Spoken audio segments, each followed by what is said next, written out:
Hola a todos. En este vídeo estamos explicando los ejercicios correspondientes al examen de la EBAU de la asignatura de Física en la Comunidad de Cantabria en la convocatoria de junio de 2021.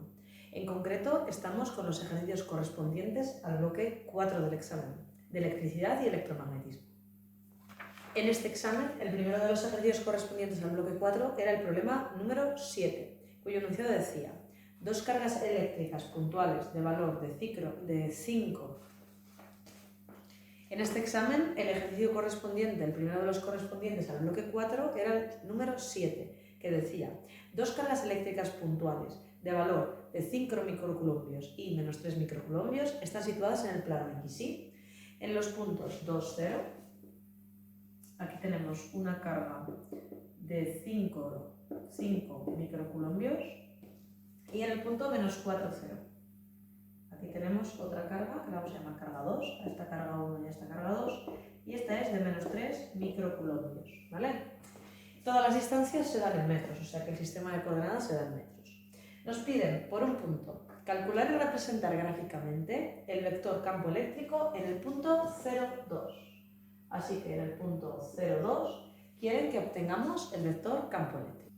¿Cómo obtenemos el vector campo eléctrico? Bueno, lo primero que tenemos que saber es que la carga 1 es una carga positiva y por tanto va a generar un campo eléctrico saliente cuya dirección coincide con la de la recta que une los puntos en el cual está la carga 1 y el punto en el que queremos calcular el campo. Por tanto, si a este punto de aquí lo llamamos punto A, esa flecha, ese vector, es el campo generado por la carga 1 en el punto A. Si ahora queremos hacer lo mismo con la carga 2, tendremos que unir la carga 2 con el punto A y en este caso, como es una carga negativa, el vector campo eléctrico será un vector cuya dirección es hacia la carga. Este es el campo que produce la carga 2 en el punto A. Vale, como nos piden el campo total, lo primero que vamos a hacer es plantear matemáticamente las expresiones. El campo total en el punto A será la suma del campo que produce la carga 1 en el punto A más el campo que produce la carga 2 en el punto A.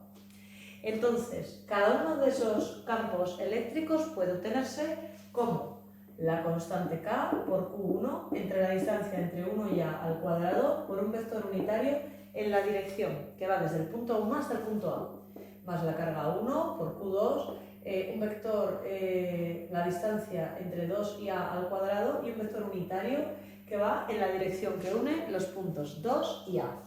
Vale, ¿qué cosas podemos sacar ahí factor común? Fijaros, K, la constante K, aparece en los dos términos, ¿vale? La constante K aparece en los dos términos, por tanto, la podemos extraer factor común. Si las cargas las queremos meter en microcoulombios, pues tendremos que multiplicar por 10 a la menos 6. Y ese 10 a la menos 6, como una carga, la carga 1 va a ser 5 por 10 a la menos 6 y la carga 2 va a ser 3 por 10 a la menos 6, estoy omitiendo el signo porque luego voy a sacar el vector directo en la dirección correspondiente, pero eso os lo explicaré después, ¿vale? El 10 a la menos 6 se puede extraer factor común. Entonces, ¿qué me queda ahí? Bueno, pues me queda Q1, que en este caso es 5, ya he sacado el 10 a la menos 6 de los microcoulombios y necesito la distancia entre 1 y A. ¿Cuál es la distancia que hay entre 1 y A? Bueno, pues para calcular la distancia entre 1 y A voy a aplicar el teorema de Pitágoras. Esto mide 2 unidades, esto mide 2 unidades, la distancia será raíz cuadrada de 2 al cuadrado más 2 al cuadrado.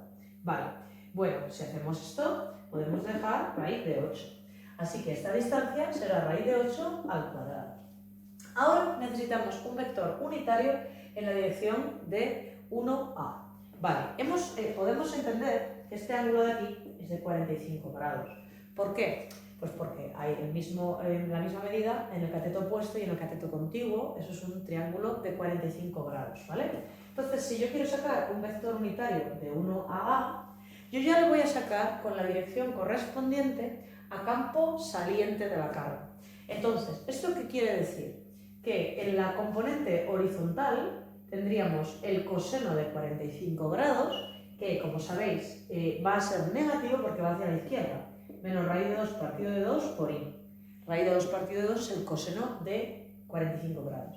Y en la componente positiva será más, porque va hacia arriba, raíz de 2 partido de 2 por j. Bueno, pues eso sería un vector unitario menos coseno de 45 más seno de 45 en la dirección que va desde 1 hasta a. Bueno, pues vengo y lo escribo aquí. Menos raíz de 2 partido de 2 por i más raíz de 2 partido de 2 por j. ¿Vale? Y ahora tendría que calcular el campo que va desde la carga 2 hasta el punto A, ¿vale? Desde la carga 2 hasta el punto A. Entonces, Q2 no la pongo con signo negativo. ¿Por qué? Pues porque ya, al tener en cuenta que es una carga negativa, he dibujado la flecha entrante a la carga. Entonces ya no tengo que tener en cuenta el menos en la carga, si yo ya el vector lo pongo en la dirección correspondiente. Entonces ahí pongo 3 y ahora necesito saber cuánto vale esta distancia. ¿Cuánto vale la distancia desde el punto 2, desde la carga 2 hasta el punto A? Esto será raíz cuadrada. Aquí tenemos 4 unidades, más aquí tenemos 2 unidades. Eso, si os dais cuenta, es raíz de 20, 16 más 4, 20. De forma que aquí vengo y escribo raíz de 20 al cuadrado. Y ahora necesito un vector unitario en esa dirección. Entonces, fijaros, yo quiero un vector unitario, si considero que un triángulo con 4 unidades y aquí con 2, estoy queriendo un vector unitario, ¿vale? Que viene así. Entonces, ¿qué ángulo es el que tenemos aquí? Bueno, la hipotenusa es raíz de 20, porque lo acabamos de hacer, ¿vale? La hipotenusa es raíz de 20.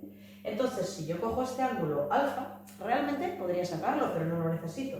Lo que puedo poner es que el vector unitario de 2A es menos el coseno de ese ángulo alfa, que no sé cuál es todavía, pero es negativo porque va para la izquierda, y menos el seno de ese ángulo alfa, que es negativo porque va para abajo. Vale, entonces, ¿cuáles son el seno y el coseno de ese ángulo alfa?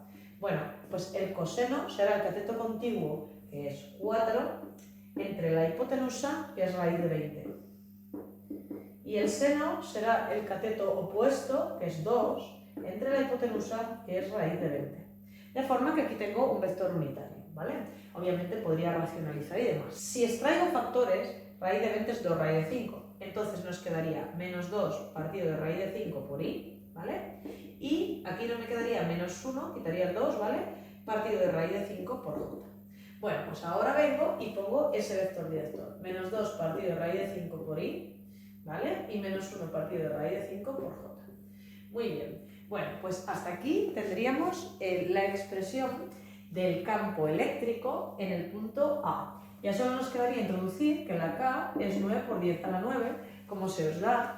Las constantes aparecen en el enunciado del examen de la EBAU en la cabecera y ahí podéis sacar que la K vale 9 por 10 a la 9. Bueno, pues ahora tendríamos que obtener el vector resultado. Operando vamos a llegar a menos 5.184,95 en la dirección I, ¿vale? Más 3.375,74 en la dirección J. Ya sabéis que las unidades del campo eléctrico pueden ponerse como voltios dividido de metro. En este caso, por un dibujo correcto, nos daban 0,4 puntos. Por un planteamiento numérico correcto con la fórmula adecuada, otros 0,4. Y luego ya el resultado numérico valía 0,1 y las unidades correctas 0,1. Es decir, es súper importante plantear el ejercicio correctamente porque me van a dar más puntos por eso. Y bueno, no es tan grave si luego hay un error de cálculo numérico, ¿vale? Veamos ahora lo que nos piden en el apartado B. En el apartado B lo que nos dicen es calcular el trabajo realizado por el campo eléctrico sobre una carga de 2 microcoulombios cuando se desplaza desde el punto 0,2 hasta el infinito. Tenemos una carga de 2 microcoulombios y la desplazamos desde este punto hasta el infinito. Bueno, como sabéis, lo primero que tenemos que hacer es poner la expresión de trabajo. El trabajo desde el punto A hasta el infinito va a ser el producto de menos la carga que estamos moviendo de 2 microcoulombios por el potencial en el punto final, que es infinito, menos el potencial en el punto inicial, que es el punto A. De modo que lo primero que tenemos que sacar es cuál es el potencial en el punto A. Como podéis comprender, el potencial en el punto A va a ser el potencial generado en el punto A por la carga 1 más el potencial generado en el punto A por la carga 2. Así que introducimos las fórmulas del potencial, que son K por Q1 entre la distancia de 1 a A más K por Q2 entre la distancia de 2 a A. Como veis, K aparece en los dos términos, la podemos sacar factor común, y también vamos a sacar factor común al 10 a la menos 6 de microcoulombios. Y nos quedará Q1, que era 5 microcoulombios por 10 a la menos 6, que lo he sacado factor común, y la distancia desde 1 hasta A, que era raíz de 8. Ahora, en la fórmula del potencial sí que hay que poner la Q con su signo. Entonces la otra Q es negativa, menos 3, y la distancia que tenemos en la otra es raíz de 20.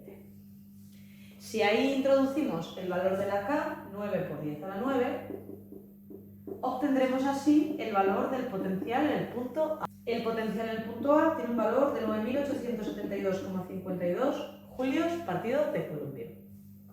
¿Cuál es el potencial en infinito? Bueno, pues será el potencial producido en infinito por la carga 1 más el potencial producido en infinito por la carga 2. O sea que será K por Q1 partido de la distancia de 1 a infinito más K por Q2 partido de la distancia de 2 a infinito. ¿Qué ocurre? Que la distancia de 1 a infinito y la distancia de 2 a infinito es infinito. Por tanto, al tener un valor constante dividido entre infinito, el resultado es 0. Por tanto, el potencial en infinito, como sabéis, es 0. De forma que, para obtener el trabajo, tendremos que poner menos la carga, que es 2 por 10 a la menos 6, por el potencial en el infinito, que es 0, menos el potencial del punto A, que es 9.872,52. Estamos multiplicando algo en coulombios por algo en julios dividido de coulombios, por lo que el trabajo nos va a quedar en julios, como es debido, ya que es una energía. Y en concreto va a ser 0,01975 julios. Con esto nos daban un punto que es el correspondiente al apartado B del ejercicio 7. ¿Vale? Y en concreto nos daban por el planteamiento y unas unidades correctas 0,4 y 0,1 en el potencial del punto A, y luego por el trabajo, tanto el planteamiento como las unidades nos daban otro 0,4, ¿vale? Aunque había que poner obviamente el signo correcto, porque si poníamos el signo mal, 0 en el tema del trabajo. Veamos ahora lo que dice el apartado C. En el apartado C me preguntan, ¿hay algún punto del eje X, eje de abscisas, en el que se anule el campo eléctrico? En caso afirmativo, calcula su posición. Vale. Bueno, lo primero que tenemos que pensar es qué tiene que ocurrir para que el campo eléctrico se anule, ¿vale? Entonces, fijaros, una carga es negativa y otra carga es positiva. En cualquier punto situado en medio de las dos cargas, va a ocurrir que los campos se suman, que por cierto, antes se me olvidó una cosa importante, que es que hay que poner quién es el campo total. El campo total será la suma de los vectores, que ya sabéis que se suman con la regla del paralelogramo, ¿vale? Entonces, hacemos un paralelogramo y ese será el campo total que habíamos calculado previamente. Aquí parece que es horizontal, porque no lo he dibujado a escala, ¿vale? Los números veíamos que no era horizontal, que tenía un componente horizontal y no vertical. Bueno, como estaba diciendo, en cualquiera de los puntos situados entre las dos verticales, en Q1 y en Q2, aquí pintemos donde pintemos el punto, como un campo es saliente y el otro es entrante, ambos campos se van a sumar y al sumarse nunca van a poder dar 0. Necesito que los campos se resten. Entonces, ahora lo que tenemos que hacer es buscar dónde se pueden restar los campos, ¿vale? ¿Dónde se pueden restar los campos? Entonces, el punto que buscamos tiene que estar a la izquierda de Q2. ¿Por qué? Como Q2 en valor absoluto es más pequeña que Q1 en valor absoluto, ¿vale? Q2 menor que Q1 en valor absoluto, entonces el punto buscado debe estar a la izquierda de Q2. ¿Por qué? Porque al estar a la izquierda de Q2, el término del denominador, que es la distancia al cuadrado, es más pequeño al estar a la izquierda, ¿vale? En vez de estando aquí, porque tendríamos que estar, si no, a la derecha de Q1, y entonces se compensa que esta carga es más pequeña con un denominador más bajo, ¿entendido? Para que las dos puedan ser iguales, ¿vale?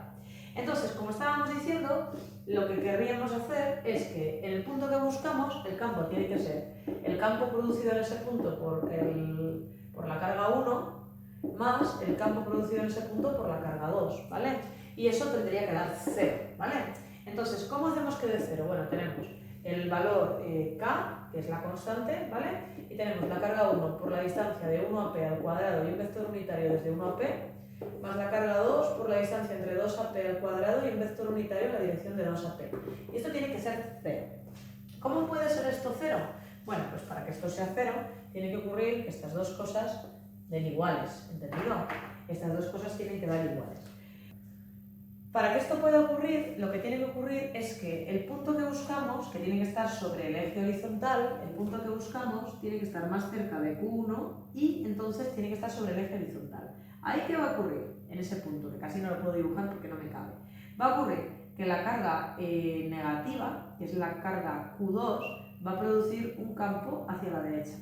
Y la carga positiva, que es la carga Q1, va a producir un campo hacia la izquierda. Y siendo los dos horizontales, en caso de que tengan el mismo módulo, se podrán sumar las dos flechas, que se van a restar porque una va por un lado y otra para otro, y el resultado va a dar 0. Así que lo que buscamos es que la carga 1, que es 5 por 10 a la menos 6 microcoulombios, dividido de la distancia entre 1 y este punto, que podemos situar aquí una X para situarlo, ¿vale? Una X aquí desde el punto Q2. Este punto, ¿qué distancia está de la carga 1? Está a 6 unidades más X, ¿vale? 6 unidades más X al cuadrado. Y eso va con un vector, negativo, porque es entrante hacia la carga. Si le sumamos ahora el otro campo, que será 3 por 10 a la 6, dividido de a qué distancia está el punto, a X al cuadrado, y por un vector unitario Y, esto debería dar 0. Entonces, a lo que llegamos es a que los módulos de las dos flechas de los vectores, ya que una va a la izquierda y otra va a la derecha, los módulos deben dar ambos 0, ¿entendido? Entonces, podemos simplificar de aquí el 10 a la menos 6 y luego podemos multiplicar en cruz, con lo que nos quedaría 5x cuadrado y 3 por 6 más x al cuadrado.